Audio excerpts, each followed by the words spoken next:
Hey guys, it's Hank from Sprues and Brews, and today we're going to be talking about photographing your scale models. Through social media and YouTube, we as scale modelers are able to share our creations and participate in this awesome exchange of ideas and inspiration. Now, the first step to getting your models online and into the conversation, other than building them of course, is photographing them. When I first started my account on Instagram a few years ago, the biggest thing holding me back in the beginning was the quality of my photographs. I was taking pretty straightforward shots of my builds with just regular room lighting like this on the kitchen table or something, and just posting them on Instagram. These posts never really got any traction because they weren't doing my builds any favors. It wouldn't be until later, after I'd really figured out my lighting, backdrop, and editing style, that my posts would really start to take off. So today I'm going to share with you a few tips that I've learned along the way on how to improve your scale model photography that I really wish I had known when I got started. I use a pretty simple setup and have gotten some fantastic results out of it that have really helped me grow my channel. A small investment in some basic gear can go a really long way and help you take professional looking shots of your models without breaking the bank. Make sure you stick around to the end of the video to see how I edit my images for upload on Instagram or for YouTube thumbnails, as well as some example photos I've taken using these tips. All right, with all that said, let's take a look.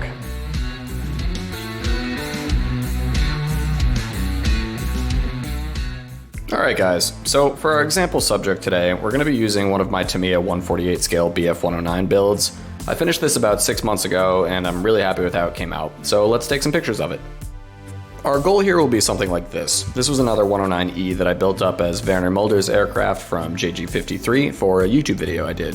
I'll add a link here if you'd like to check it out. I wanted to take some clean shots with a basic white background so the viewer could really focus on the model, and I needed something that I could use for the thumbnail. Here's what I ended up with. Super clean, professional looking, and I took and edited this shot in just a couple of minutes. Before we get into the actual shooting and editing process, we're just going to cover some of the equipment I use. I'll have links to all these items in the description below if you're interested in checking any of them out for yourself. So first things first, I shoot all my scale model photography with my phone. Someday I'd like to invest in a better mirrorless or a DSLR camera, but honestly right now my phone is doing the trick just fine. You don't really need a professional camera when you're just getting started. There's so much you can already do with what's in your pocket. I currently use a Galaxy S20 Plus, and honestly I've been really impressed with how simple to use it's been. I'm not much of a technical camera guy, but I'm trying to learn and I've managed to create some really nice content with this. The first piece of equipment I'd recommend picking up is a simple tripod. I got this one for about 25 bucks and it's done so much to improve the quality of my photos. A tripod's gonna help you maintain consistency in your shot, whether you're doing work in progress, images of your bench, or shots of your finished model, because it's gonna help eliminate that shakiness or blurriness in the photo and just give you a solid base to work with. One of the other great things is it came with this handy Bluetooth remote. This tripod was a really important pickup for me. I use it in all my scale model photography. It's cheap, it's simple, and it totally gets the job done. I'll pop a link in the description below if you'd like to check it out. Another game changer for me was picking up a simple light box. One of the most important things about scale model photography is to have a nice clean background. That way your audience can focus on the actual model rather than being distracted by any objects, reflections, or any other noise behind the subject. This one is pretty small and it folds up nicely for storage or travel, as you can see here. It has some internal LED lights to give you a nice crisp white setting for your model, and it's perfect for just getting started. Lighting is also key. It's crucial to make sure your subject is well lit to avoid any unwanted shadows or discoloration that are going to affect your final image. You can always lighten things up in the editing suite, but it's important that the initial image gives you a good starting point to work with. I picked up this little light box shortly after I started and it was perfect for me. Light boxes are a simple and cost-effective way to create a controlled environment for your shots if you're not super knowledgeable about photography. I, for one, am still learning, so these things are great for me. I used this guy for a couple years when I first started my channel and I loved it. It's currently running around $40, which honestly is so worth the investment. It's about the same price as a new model kit, but you'll be using this thing again and again to share your work. The only issue I had with it is that it's a little small. Some larger 135 scale builds or 148 scale multi-engine aircraft builds are a little too big to fit in here, so recently I upgraded to a larger box with the same effect. This one is a little more expensive. It runs right around $80 to $100, but it's quite a bit bigger and more robust. You've got some more room in there for larger models, and the dimmable lighting toggle is a really nice feature. The exact one that I have now isn't currently available on Amazon, so the link below is to one that's the same size and has similar features.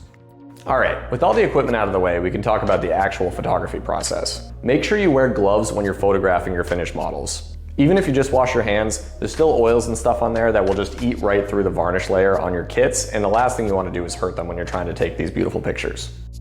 To start out, we're going to set up our light box, get the lights on, and place our model subject in the center of the shooting area.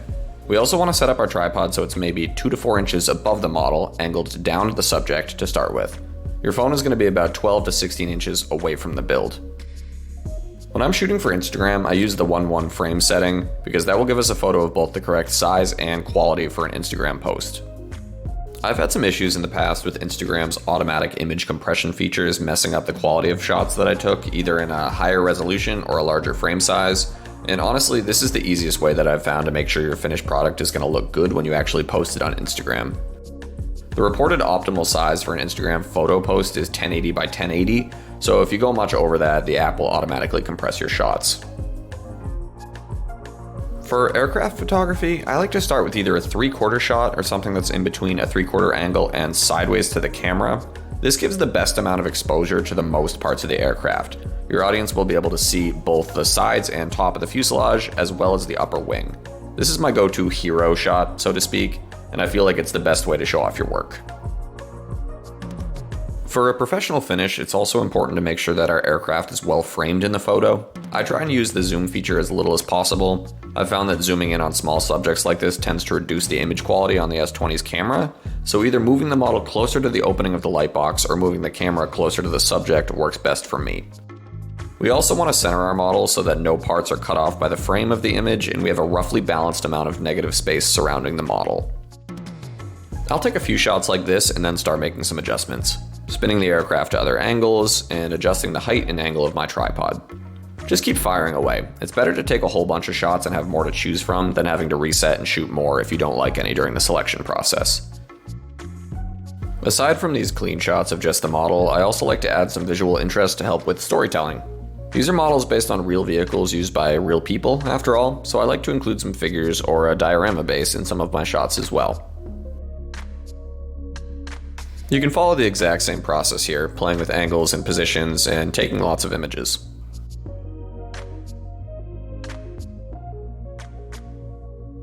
Now that we've got all our shots, we can move on to the selection process. When I'm posting on Instagram, for example, I like to choose between 4 to 6 images for each post.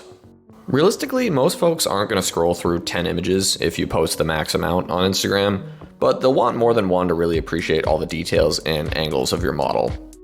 I start out by going through each of the photos I've taken and favoriting the ones that I think came out the best. You can try and be picky here and choose the best of the best, but don't stress yourself out. You can always change your list later. I then drop all the favorites that I've selected into a new album for the build to help make uploading really easy. This is also great if you ever want to repost an old build. You can just go right back to the folder and get your raw files. With all my image files saved and ready to go, I'll open up the Instagram app and get ready to post. Yes, I do all my photo editing in the native Instagram editing suite. I don't have Photoshop and I'm not super knowledgeable about photo editing. I've done all my editing on there for years and it's been great. Now that we're in the app, we can select the images we added to our folder and make any last-minute crops or adjustments.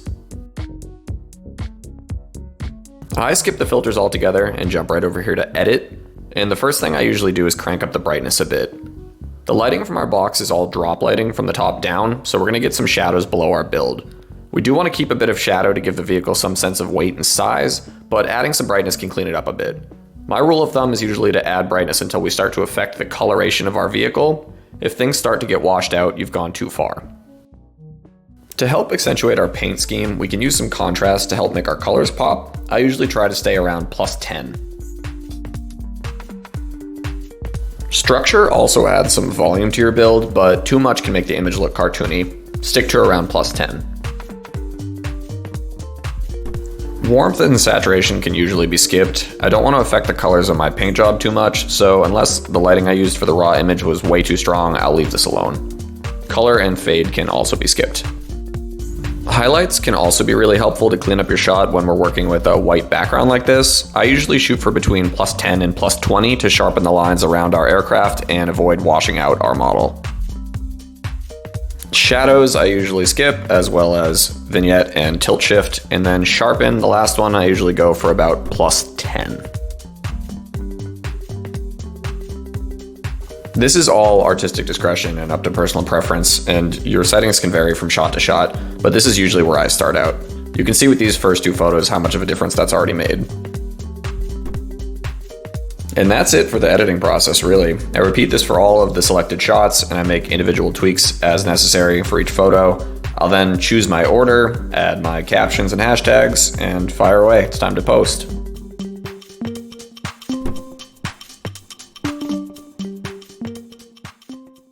Like I said in the beginning, guys, this is a simple, straightforward, and cost-effective way to get some great shots of your finished builds for social media. I'm no photography expert, and I know there's a ton of room for improvement in my photo game, but honestly, this has gotten me where I am today, and it's worked out great so far. I've won a couple online modeling competitions using shots I've taken with this method and with these techniques. And most importantly, it's allowed me to share my builds with the world and with this fantastic community. We all spend so much time in this hobby making these beautiful builds, and I think it's so rewarding to be able to take good quality pictures of them and be able to share them online and let people see them, give you critiques, comments, and we can all just appreciate the hobby together. So if you got something out of the video, please hit that like button below and subscribe for more scale modeling content. I try and post something new about once a week. If you give any of these techniques a go, please leave a comment below. I'd love to hear how it went. And again, if you want to pick up any of these supplies for yourself, I'll leave links in the description below. All right, so that's it for me today. I'll leave you with a quick slideshow of some of my favorite photos I've taken over the years. And until next time, guys, be well, happy building.